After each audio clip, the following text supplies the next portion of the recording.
amat. Nih lihat, Apaan nih? masa di perusahaan ya gara-gara gue ciptakan 1.000 orang kena PHK, gue salah satunya. Kok bisa? Ya apa? Ya kan gue tahu, Lah, ini banyak yang di PHK. 1.000 orang di perusahaan. Ah, buset, banyak amat. Kenapa lu? Nggak tahu. Udah dikasih tahu alasannya. Gak dikasih surat pemberitahuan atau surat apanya. Kayak ya udah dipecat aja gitu. Lah, terus lu kayaknya gimana? Oh, nah amat sih perusahaan lu? Makanya. Terus ya apa ya kalau kayak gini? Ah, gini. Gua kemarin tuh sempat lihat ya. Lewat aja sih sebenarnya di gua. Ya udah sih, itu tuh ada anak FH, anak FHUB gitu. Ya. Iya, jadi tuh mereka lagi kayaknya ada tugas dan itu tuh bikin video edukasi hukum. Coba lu cari aja dah. Gua nggak ngerti yang beginian. Ah, lu cari aja, coba itu. Iya, coba lu cari.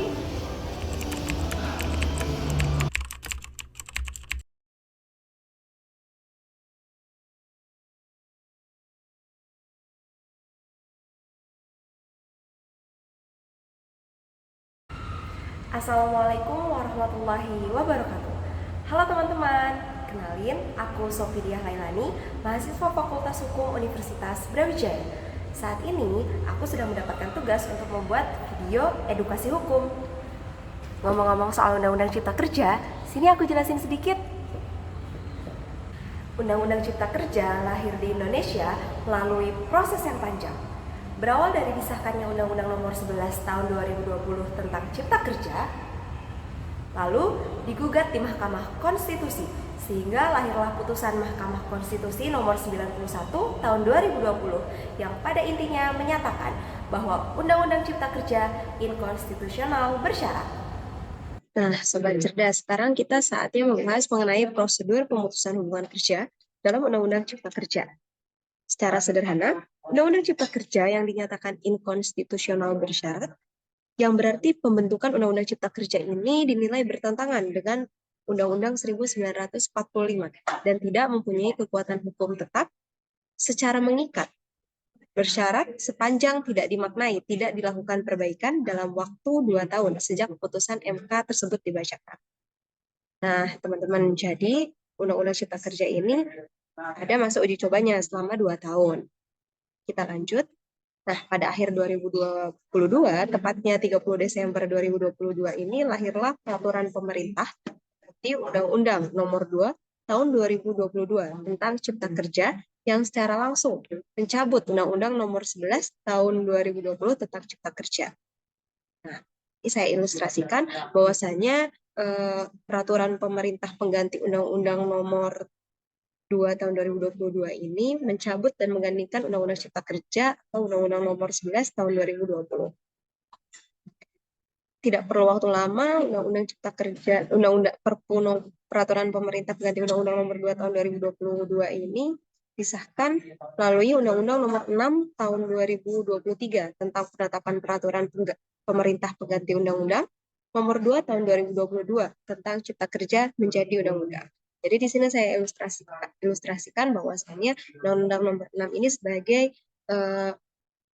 penyelesaian akhir dari perselisihan yang terjadi mengenai pembentukan Undang-Undang Cipta Kerja.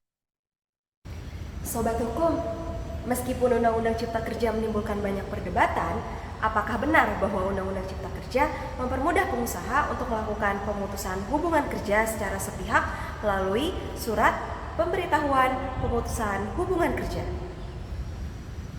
Mari kita bahas.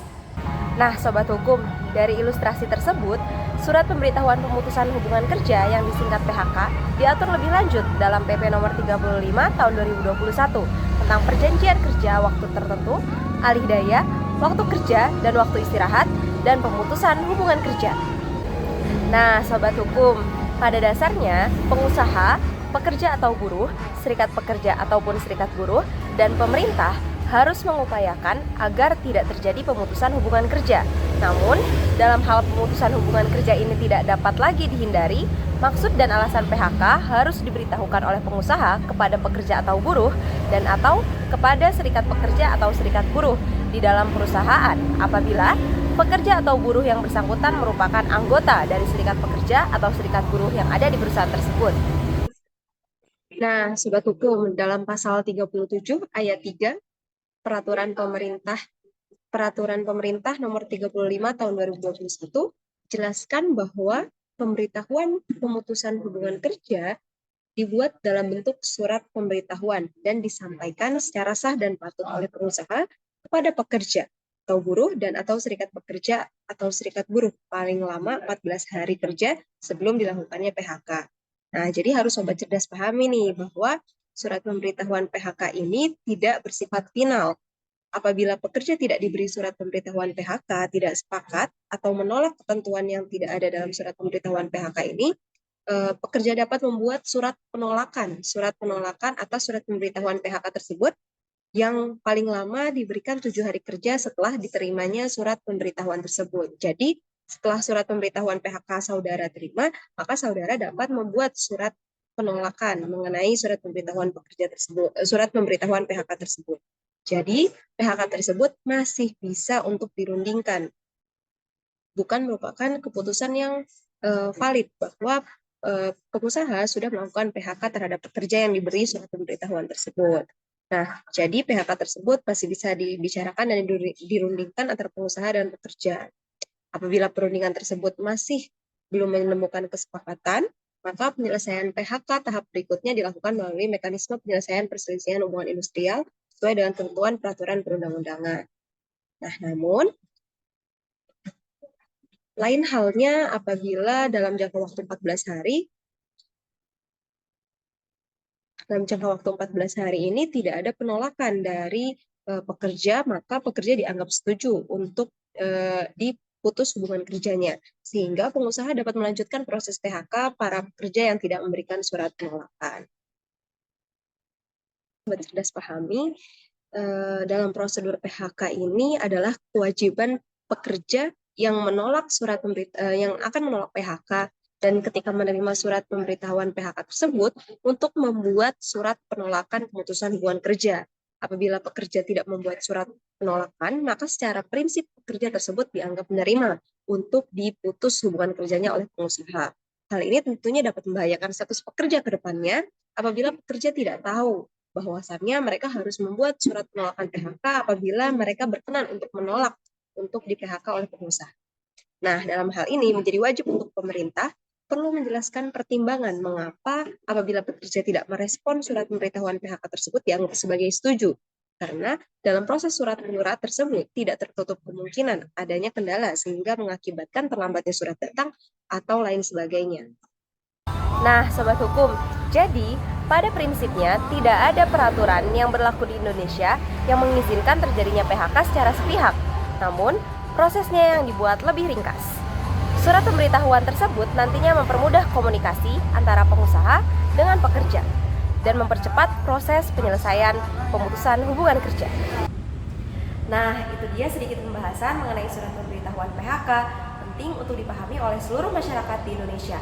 Hal tersebut akan mendukung pemahaman masyarakat Indonesia mengenai aturan-aturan yang berlaku di Indonesia.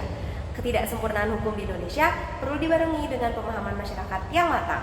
Terima kasih sudah menonton video ini sampai tamat. Semoga dapat memberikan informasi dan juga edukasi bagi teman-teman semua yang menonton video ini sampai dengan selesai. Saya Sofidia Halailani pamit undur diri. Wassalamualaikum warahmatullahi wabarakatuh. Hukum bersatu tak bisa dikalahkan.